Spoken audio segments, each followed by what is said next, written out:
धन धन सतगुरु तेरा आसरा। यह प्रत्यक्ष उपलब्ध होने वाला जो जड़ चेतन जगत है, इसका उपादान और निमित्त कारण ब्रह्म ही है, नंबर 1। दूसरा, सर्वशक्तिमान परब्रह्म परमेश्वर की जो परा यानी चेतन शक्ति और अपरा जो परिवर्तनशील जड़ वर्ग जो शक्ति है, वो ये दो प्रकृतियां हैं। ये दो वे उसी की अपनी शक्तियां भी हैं, इसलिए उससे अभिन्न हैं। वह इन शक्तियों का आश्रय है, यानी ये सारी शक्तियां उसी में आश्रय लेती हैं, इसलिए इनसे भिन्न भी है। वो अछूता है। परब्रह्म जीव और जड़ वर्ग से सर्वथा विलक्षण और उत्तम है। वह परब्रह्म परमेश्वर अपनी दोनों इन प्रकृतियों को लेकर सृष्टि काल में जगत की रचना करता है, परा और अपरा, और प्रलय काल में इन दोनों शक्तियों को अपने अंदर विलीन कर लेता है। परब्रह्म परमात्मा शब्द स्पर्श आदि से रहित, निर्विशेष, निर्गुण एवं निराकार भी है तथा अनंत कल्याणमय गुण समुदाय से युक्त सगुण एवं साकार भी है। साकार के निराकार दोनों ही परब्रह्म के रूप बताए। इस प्रकार एक ही परमात्मा का यह दोनों प्रकार का स्वरूप स्वाभाविक और परम सत्य है, थोपा हुआ नहीं है। जैसे समर्थ सतगुरु इसका साकार रूप है और निराकार भी है। पांचवा है ये, जीव समुदाय उस परब्रह्म की परा प्रकृति का समूह है, इसलिए उसी का अंश है। जितना भी जीव समुदाय है उसकी चेतन शक्ति का परा प्रकृति का रूप है, समूह है, इसलिए उसी का अंश है। इसी दृष्टि से वह अभिन्न है इससे। तथापि परमेश्वर जीव के कर्म फलों की व्याख्या करने वाला सबका नियंता और स्वामी है। छठा है, जीव नित्य है, उसका जन्मना और मरना शरीर के संबंध से औपचारिक है।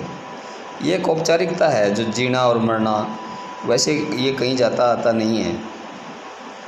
जीव का एक शरीर से दूसरे शरीर में और लोकांतर में भी जाना आना शरीर के संबंध से ही है। ब्रह्मलोक में भी वह सूक्ष्म शरीर के संबंध से ही जाता है, शरीर नहीं जाता वहाँ, सूक्ष्म शरीर जाता है। आठवां है, परब्रह्म परमेश्वर के परम धाम में पहुँचने पर ज्ञानी का किसी प्रकार के प्राकृत शरीर से संबंध नहीं रहता। जब ये जीव सतगुरु की कृपा से परम धाम में पहुँच जाता है तो वहाँ पे उसका प्राकृतिक जो शरीर होता है अपरा प्रकृति का, उससे संबंध नहीं रहता।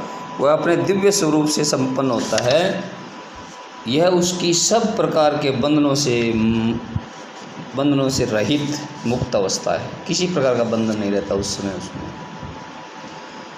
फिर वहाँ नेक्स्ट है ये 9वां, कार्य ब्रह्म के लोक में जाने वाले जीव को वहाँ के भोगों का उपभोग संकल्प मात्र से भी होता है।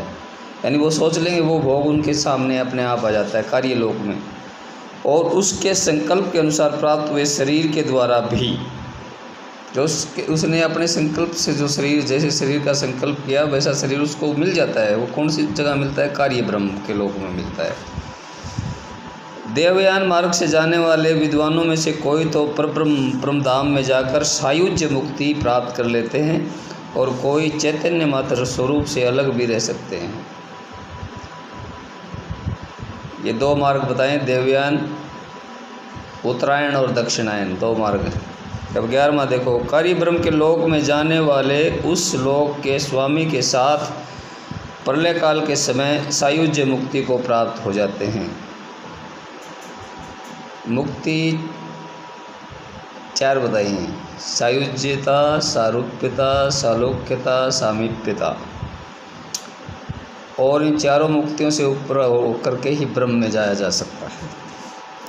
उत्तरायण मार्ग से ब्रह्मलोक में जाने वालों के लिए रात्रि काल या दक्षिणायन काल में मृत्यु होना बाधक नहीं है। उत्तरायण और दक्षिणायन 2 मार्ग हैं। 13वां देखो, जीव का कर्तापन शरीर और इंद्रियों के संबंध में औपचारिक है, ये कोई पक्का नहीं है। औपचारिकता है कि मैं ये कर रहा हूँ, मैं वो कर रहा हूँ, इसको बोलना पड़ता है। जबकि वास्तविकता क्या है, जीव के कर्तापन में परमात्मा ही कारण है, परमात्मा ही उसको करवाता है और कोई वो कुछ खुद नहीं कर सकता शरीर से।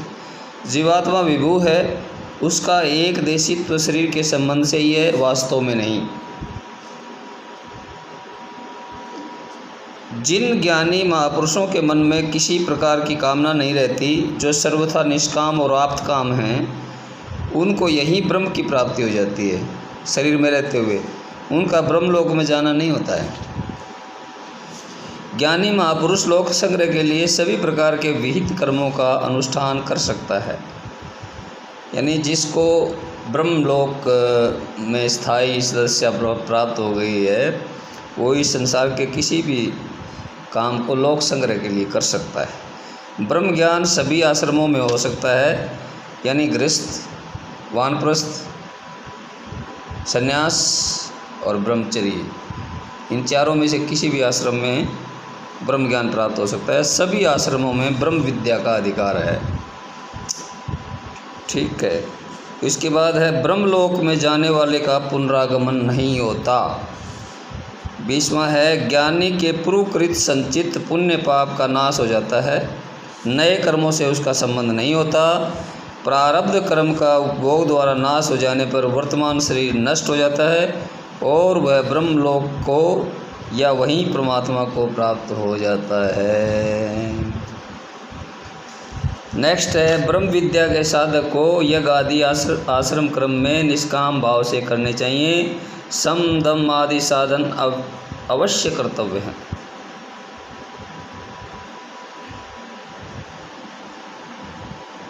समदम के बारे में मैं आपसे बाद में चर्चा करूंगा, क्योंकि ये षट संपत्ति में आते हैं।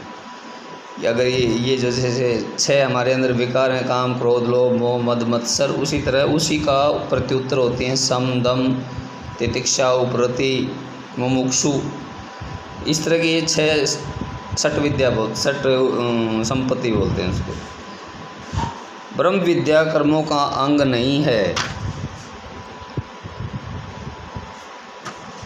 ब्रह्म विद्या कर्मों का अंग नहीं है।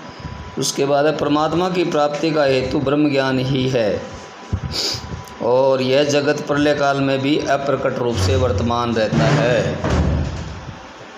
यानी ये संसार जब प्रलय हो जाती है उसके बाद भी अप्रकट रूप से उपस्थित रहता है। धन धन सतगुरु तेरा आसन।